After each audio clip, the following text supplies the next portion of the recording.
We are back on Get Up, and all morning long, Taylor Lewan is giving us different looks for this Halloween. And this, now you are representing one of my favorite movies. This is one of your favorite movies. I love Dodgeball. I don't only love Dodgeball, I love Vince Vaughn, Peter LaFleur, his character in this movie. Our director, Cindy Morello, is terrified you're going to throw the wrench Have you ever met break Ben Stiller? something. Dude.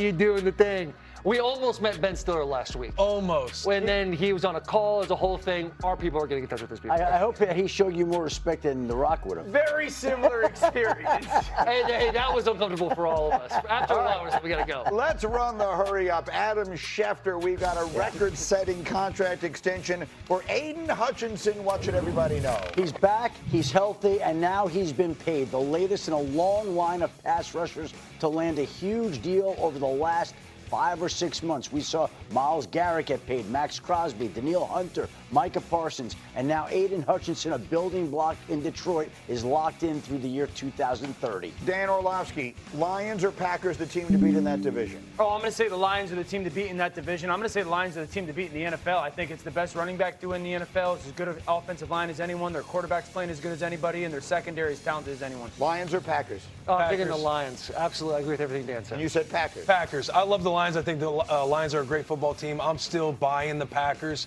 And also, it's like, don't sleep on the Rams, don't sleep on Seattle. I do think the NFC champion will be out of the West or the North. Fair enough. But specifically within the division. No South and East, West or North. Remember, the Packers beat them week 1. Schefter, yesterday you reported, as we continue the huddle here, you said there's no chance the Browns are trading Myles Garrett. Well, there's been some speculation that possibly Myles Garrett could be traded. And in talking to the Browns, they told me, their words, no chance. You have a better chance of hitting the lottery than seeing Myles Garrett traded before the Tuesday trade deadline. So, again, we're just going by what we're told. No chance Myles Garrett gets traded by Tuesday. And I think that's fine, and that's fair, and you don't trade an asset of this magnitude, on the clock the way they are right now. But I have said it at the time, and I will continue to say it, Dan Orlovsky. The Cleveland Browns should have turned Myles Garrett into Herschel Walker last offseason. When he wanted out of there so desperately, that was a win-win. It would have been better for him to get traded. It would have been better for them to trade him. And this past week was the perfect illustration of that. He had 5 sacks, and they got blown out. Yeah, I totally agree with you. Back then, it was the trade Myles Garrett concept, and I thought that was a want by him, and I thought it was a need by their organization. I don't think they're going to trade him. I don't think they can trade him. The only thing that matters really for the rest of this season, and really for almost a calendar year, if and when Shedeur gets on the field, does he do anything to give you hope for the future? And if not, who's going to be the starting quarterback next year? Because right now he's not on the roster. All right, let me jump to the last one here so that we can have plenty of time to get the guys in on it. Joe Flacco, Bengals, what are we seeing in Flacco right now? Shoulder injury. Did not practice at all yesterday. The Bengals say it's 50-50 whether he'll be able to play on Sunday against the Chicago Bears as they try to keep their season afloat after a crushing loss to the New York Jets. If he can't play, then they go back to Jake Browning. And everybody saw what that was like in the time that Joe Burrow went down. Browning replaced him. They're waiting to see whether Flacco can go right now. I don't like the fact that he didn't practice yesterday. No, and that was the worst loss I think any team had this entire NFL season, as much as I enjoyed seeing the Jets get off the schneid. So you got Flacco on one side, then the Caleb Williams piece. For those who've just joined us here in the last hour or so, you made a statement about Caleb Williams earlier this morning. What was it? That was Taylor. But you can make it now because I'm looking at you. You got to be the guy. Be the guy. Caleb Williams, I personally, I'll just own this. I don't think he's going to be the answer. In Chicago, a very average quarterback right now. Defense masked by takeaways. Again, Taylor had an incredible take about this earlier this Taylor, morning. what do you think of this? I haven't heard your position on this. Oh, yeah, yet. for my position, it was last hour. I agree with everything Will's saying, and what I said earlier is that Caleb Williams is probably not going to be the answer. His head coach, Ben Johnson, is a coach that likes to play from under center, throw in play action, and then throw the ball on time with timing routes. The moment you said that, and I filed it away in my head so carefully, I said, I would love Dan Orlovsky to show us what it is we are seeing specifically in him, and so you've answered the challenge. He's playing too slow still, and really the lack of rhythm and timing in their pass game has started to rear itself. Go back to the interception. I want everyone to just pay attention to his feet, okay, and how long he is at the top of his drop holding the ball. It's a post at the bottom and the crosser up at top. It's a 3-level play-action concept, the staple, okay? This clock is from the top of the drop. So instead of throwing the flat, he throws that crosser. Now pay attention. he gets to the top of the drop, and from the moment he gets to the top to releasing the football, it's a second. His feet are still. They don't ever move. So they stand there.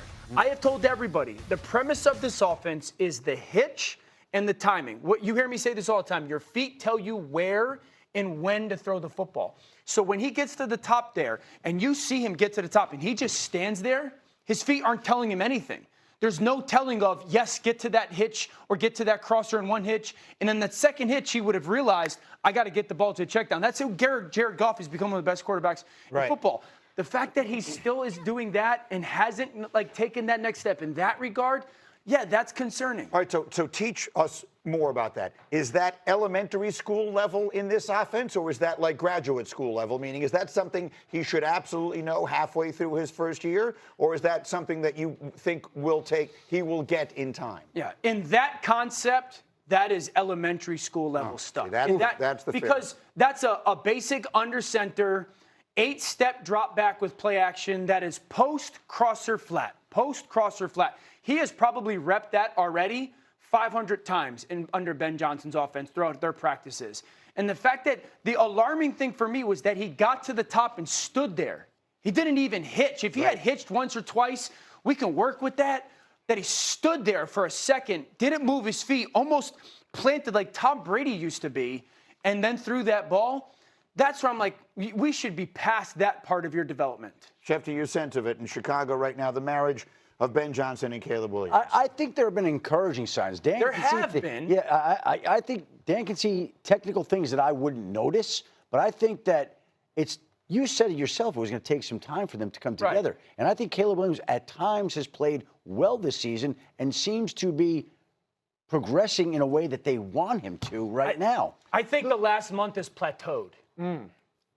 But you did say we'll wait till November. We'll wait till November, so we have one more week. November is like the day after tomorrow. Yep. And the problem here is, 2 days. and I don't know if this is fair or not, but when you see guys in that draft class who are playing so well, and I mean, Jaden Daniels playing so well. Drake May is also on his second coach, playing so well. Bo Nix playing so well. We've seen advancements more rapidly than that. And I agree. And I think the thing that would be the most concerning part of this is that the one thing that we really wanted to see the development of hasn't necessarily been the thing that's been developed. And that's playing faster, playing with more rhythm and timing. That's still the issue. There are concerns, no question, but not as many as they have in Dallas. Coming up, Shoddy shouts it from the rooftops. Wait till you hear what the coach of the Cowboys said yesterday about his own team. It's on the way. Plus, are the Eagles sore? Are they slipping? You will hear one voice say something that will concern all fans in Philadelphia. So we'll get to all of that. But first, we get to this sneaky hembo for the Bussin' Boys, including playoffs. Which active quarterbacks have started against each other head-to-head the most time? That is a great question. Answers next. You're watching Get Up on ESPN. Is it a great question? It's kind of easy, isn't it?